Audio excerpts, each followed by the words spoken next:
As we saw earlier, search and reporting are closely related concepts in Splunk. You can really think of reports a bit like saved searches. So let's click on the Search and Reporting app, and then click on the Reports tab. Let's start with the report that we cloned. Click on the arrow to the left of it. This opens up a drop-down with some additional details about this report. And you can also edit some of those directly from here. Let's go to Open in Search. At this point, this should look familiar to you, and you can pretty much understand what the report is doing. Just to review, the search here is looking for these error keywords, error, failed, or severe, in any log. Or it's looking for these specific error codes, 404, 500, or 503, in files that are source type access_star. In our case, that's our access combined source type. We could start from this report and use some of the more advanced search techniques we just learned to enhance this a little bit and make a new report.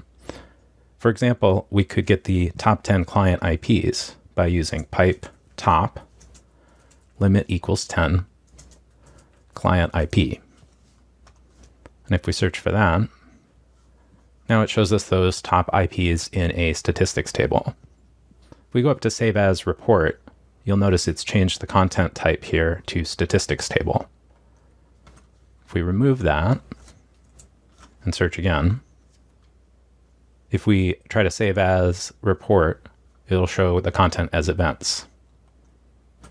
Let's go back to the Reports tab. Let's go to the Edit dropdown of our report and select Edit Schedule. Now there's a note here that says it will remove the time picker from our report. So this in the last 24 hours doesn't apply unless we actually specifically choose that for our schedule. If we click Schedule Report, now we have the choice of when to run the report and the time range we want it to cover. So if we ran it every week, but only selected the last 24 hours, that wouldn't give us the full picture of the week. That might be what you want, but you just need to be aware of it as you schedule your reports. Let's cancel out of this. Before we move on, let's open up one of these other reports to see a more advanced search. Go to the Messages by Minute last 3 hours and click Open in Search. This report has a much more complex query behind it. And now that we understand how commands work, it's a little easier to understand this report. So this eval command is actually performing some math. It's taking these 3 values and computing an events value. And then it's sending that through to a time chart command, which splits the data up over 1-minute spans. And then those spans are each displaying the sum of the number of events for that minute. So the result we're left with is a time series set of data here.